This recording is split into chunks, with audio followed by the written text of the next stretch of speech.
Good morning बच्चों। तो आज हम पढ़ने जा रहे हैं एक डाउट। हमारे बच्चे प्यारे से बच्चे का डाउट था।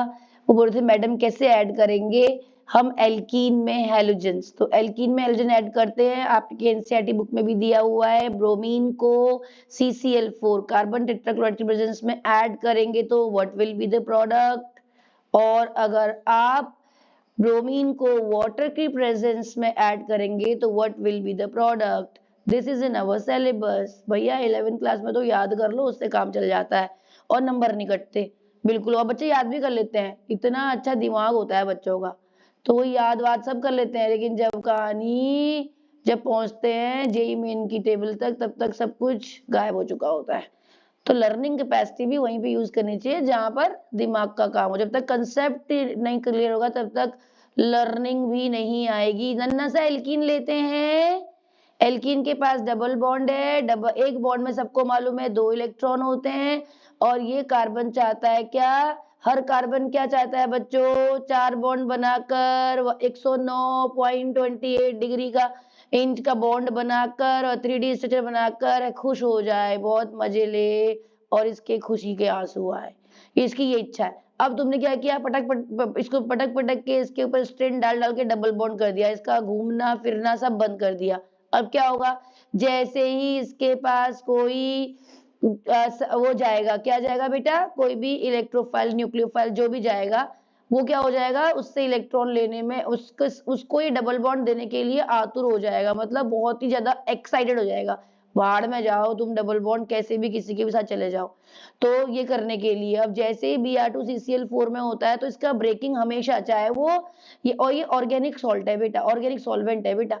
अब Br2 की एक स्पेशलिटी होती है, ये चाहे ऑर्गेनिक सॉल्वेंट लो चाहे आप इनऑर्गेनिक सॉल्वेंट लो, ब्रेकिंग इसकी ऐसे ही होती है। एक बनेगा पॉजिटिव और एक बनेगा नेगेटिव, प्लस और एक बनेगा माइनस। ठीक है। अब इन दोनों में देखो, ब्रोमीन जो है वो क्या क्या है? हैलोजन है। और हैलोजन का प्रकृति कैसी होती है? इलेक्ट्रोनेगेटिविटी। ये अपने ऊपर नेगेटिव चार्ज कैरी कर जाता है। ये तो भैया स्टेबल है। स्टेबल क्या? अगर अभी स्टेबल नहीं है, कोई भी आयन अपने ऊपर प्लस या माइनस चार्ज कैरी करना नहीं चाहता है। लेकिन फिर भी अगर आप बोलो इसको कि भाई किसी चार्ज में तुझे क्या होना है? स्टेबल होना है, तो वो क्या करेगा बेटा? नेगेटिव को चूज करेगा, क्योंकि halogens are the emperors of electronegativity in inorganic chemistry. अब क्या हुआ? अब हमारे पास Br+B और Br-B है। तो अब क्या हुआ? ये इसके पास, एल्कीन के पास दो इलेक्ट्रॉन एक्स्ट्रा है डबल बॉन्ड की फॉर्म में। अब जैसे ही प्लस इसके पास जाता है इलेक्ट्रॉन लेने के लिए, क्योंकि ये ज्यादा परेशान है, इसको इलेक्ट्रॉन चाहिए, ठीक है, और इसको इलेक्ट्रॉन देने हैं, तो क्या हो जाएगा? ये कार्बन क्या, इन दोनों में से कोई भी कार्बन, ये मॉलिक्यूल बहुत खुश हो जाएगा, इसको इसका झंझट खत्म ही करना है। दोनों में से किसी भी एक कार्बन को लोन पेयर दे देगा, और जैसे ही किसी भी एक कार्बन को लोन पेयर दिया तो क्या बन गया? इससे गया इलेक्ट्रॉन, इस पर पॉजिटिव और इस पर नेगेटिव चार्ज आ गया। ये काम बहुत जल्दी होता है बेटा, जितनी देर में हम पढ़ रहे होते हैं, मतलब ट्रिमेंडस मॉलिक्यूल्स रिएक्शन करके भाग जाते हैं। तो लेकिन अभी हमें पढ़ाना है तो थोड़ा स्लो चलना पड़ेगा। तो ये क्या बना? कार्बोकेटाइन, ये बना कार्बेनाइन। अब कार्बन की जो प्रकृति है वो इलेक्ट्रोपॉजिटिव होने की है। कार्बन पर आपने नेगेटिव चार्ज दे दिया, तो नेगेटिव चार्ज देना मतलब इन दोनों में से कौन ज्यादा अनस्टेबल हो गया? नेगेटिव। और Br- को इलेक्ट्रॉन कहाँ मिला बच्चों? नेगेटिव के पास। तो क्या बनेगा? डियर किड्स, अब देखो ये कंसेप्ट ना बिल्कुल अच्छे से पता होने चाहिए।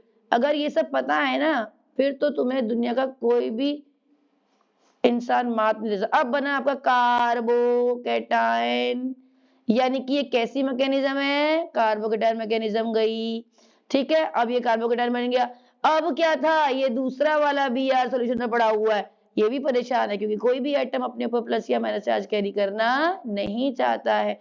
अभी भाग भाग के आएगा और इसके पास इलेक्ट्रोस्टैटिक अट्रैक्शन, खतरनाक वाली अट्रैक्शन होगी, और इसके साथ ये चला जाएगा बेटा। देखो एडजेसेंट कार्बन पर जब 2 Br लगे होते हैं तो हम इसे बोलते हैं विसिनल डाइहैलाइड। विसिनल मतलब पड़ोसी, हिंदी में इसका मतलब होता है पड़ोसी।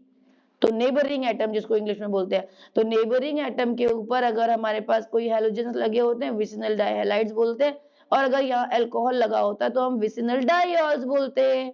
So this is the product of reaction of bromine in organic solvent with alkenes. अब ये जरूरी नहीं है कि यही होगा।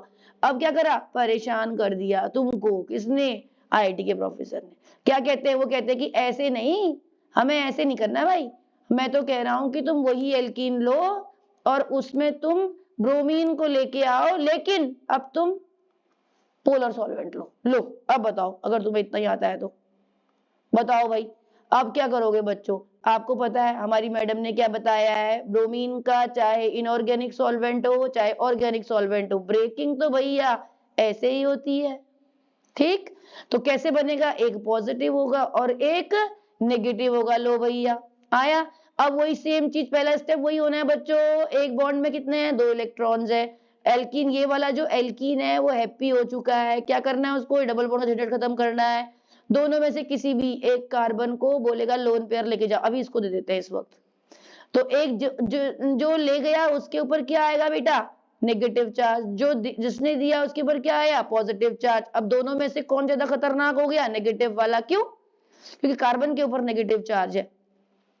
और वैसे भी अब Br माइनस तो स्टेबल है, ये तो आने का नहीं, तो इसलिए कौन करेगा अपनी केमिस्ट्री, कार्बेनाइन करेगा। फट से ये जो Br प्लस है इसके साथ चला जाएगा। पहला स्टेप वही होगा my dear kids, CH2 Br single bond CH2 plus, फिर बना एक कार्बोकैटायन। सेकंड स्टेप में होने वाला, पानी कैसे एग्जिस्ट करता है, वहां Br माइनस अकेला नहीं है, पानी तेरा मेरा पानी कैसे एग्जिस्ट करता है, H प्लस OH माइनस की फॉर्म में। ठीक है, अब सॉल्यूशन में मेरे पास Br माइनस भी है डियर किड्स, OH माइनस भी है। और बच्चों OH इतना नन्ना सा है, और Br तो आपको मालूम है ऑन मूविंग अपटूडन साइज इंक्रीजेस, ये देखो कितना बड़ा है, बल्कि इससे बड़ा होगा OH के कंपैरिजन में। अब देखो, अब क्या है, ये दोनों के पास, दोनों अपने ऊपर नेगेटिव चार्ज कैरी करना नहीं चाहते, दोनों को अपना चार्ज रिलीज करना है। अब दोनों को चार्ज रिलीज करना तो क्या होगा, ये भी भाग के आएगा, ये भी भाग के आएगा। खुद सोचो, जब दोनों भाग के आएंगे तो कौन पहले पहुंचेगा, ऑब्वियसली छोटा वाला, वो तेजी से दौड़ेगा ना, छोटा वाला जल्दी पहुंचेगा। तो क्या होगा, ये माइनस, दोनों दौड़ के आएंगे, दोनों चाहते हैं कि अपने नेगेटिव को खत्म कर दे, लेकिन ये धीरे धीरे धीरे धीरे धीरे, इतना मोटा आदमी धीरे धीरे धीरे धीरे चलता, जितनी देर तक Br पहुंचेगा उतनी देर में तो पता नहीं OH जाने कितनी बार पहुंच जाएगा वहां, और आपको प्रोडक्ट बना गया। और जब जिस वक्त Br पहुंचेगा तो फिर देखता रह जाएगा, अरे यार मैं तो आया था प्लस की तरफ, प्लस तो गायब ही हो गया, कितना ढिल्ला आदमी हूं मैं, देखो ये पहले से Br लगा हुआ था, ये CH2 और ये OH, this is your product. अब सवाल क्या आता है, यस Br2। अब सवाल क्या आता है, सवाल में ये आएगा कि अब ये एडिशन कैसा होगा, Br2 CCl4 में अगर आप जोड़ते हो तो ये एडिशन कैसा होगा बच्चों। अगर आप भी जोड़ते हो, देखो आपने क्या किया, एल्कीन को, एक मिनट हम नीचे लिखते हैं, ये आ जाओ। हमने क्या किया, हमने एल्कीन लिया और एल्कीन को हमने क्या किया बेटा, ब्रोमी हेलोजन का एडिशन ऑर्गेनिक सॉल्वेंट में किया। तो अब यहाँ पर जब एडिशन होता है तो ये सिन एडिशन होता है डियर किड्स। सिन एडिशन का मतलब समझ रहे हो कि देखो ये एल्कीन है, ये तो भैया प्लेनर स्ट्रक्चर है, हर एंगल 120 डिग्री का है, ठीक है, ये प्लेनर है, पेपर के प्लेन पे होता है, sp2 होता है। लेकिन जैसे ही आपका ये बनेगा ना, सिंगल बॉन्ड बन जाएगा सारा का सारा, तो ये क्या हो जाएगा, 3D हो जाएगा बेटा।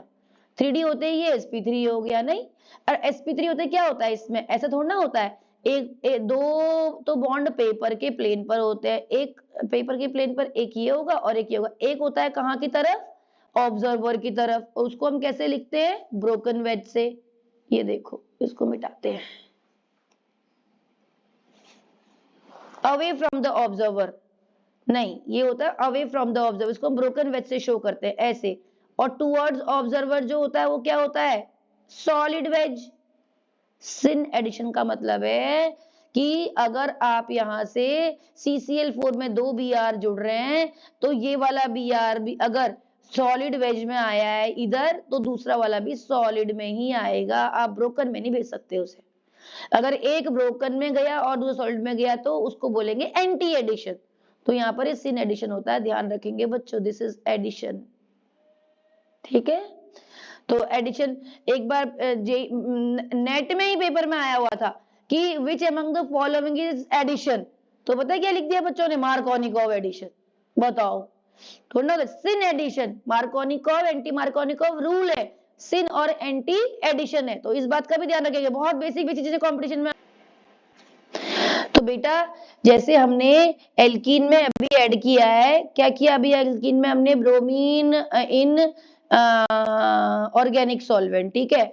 अब आपके पास क्या था, मैंने आपको बताया कि जब हम एल्कीन में ब्रोमीन को CCl4 की प्रेजेंस में ऐड करते हैं तो सिन एडिशन होता है। भाई आपके दिमाग में अब आपको इस तरीके से दिमाग को दौड़ाना है कि अब आपके दिमाग में ये होना चाहिए कि अगर इसमें ये होता है तो ब्रोमीन वाटर में क्या होता होगा, और डिस्क्रिप्शन बॉक्स में क्वेश्चन आ जाना चाहिए कि मैडम अगर इसमें ये होता है ऑर्गेनिक में तो इसमें क्या होता है। या फिर अपने दिमाग को थोड़ा, सबको स्पून फीडिंग नहीं बाबू, IIT के बच्चे हो, थोड़ा बहुत तो सोचना ही चाहिए कि अगर ऐसा है तो क्या, लेकिन फिर भी बता रहे हैं हम इसमें। लेकिन जब भी कोई इस तरह क्वेश्चन आए तो अगले क्वेश्चन का आंसर अपने दिमाग से खुद सोचने की कोशिश करो, उसको निकालो, नहीं आता है तो पूछो, we are always available for you, हमारा यही काम है। तो अगर हम इसमें ऐड करते हैं तो एडिशन वही होता है, क्या होता है, एडजेसेंट पर एक कार्बन पर आके Br लगता है, दूसरे कार्बन पर आके OH लगता है, लेकिन ये जाता है एंटी एडिशन से। एंटी एडिशन का मतलब अब आप समझ गए होंगे, अगर Br ब्रोकन वेज पर जाएगा तो OH मेरा सॉलिड पर जाएगा dear kids. Okay, so this is very very important which you have to learn and everything should be in your mind, your tips। और जेई वाले बच्चों का दिमाग नॉर्मल बच्चों से 10 गुना आगे दौड़ना चाहिए, समझे। तो सोचो, और नहीं आता फिर पूछो, बट जरूरी है अपने दिमाग से खुद आंसर निकालना। That's it for today's problem. We will continue in the next video with the next problem. Bye bye. Take care.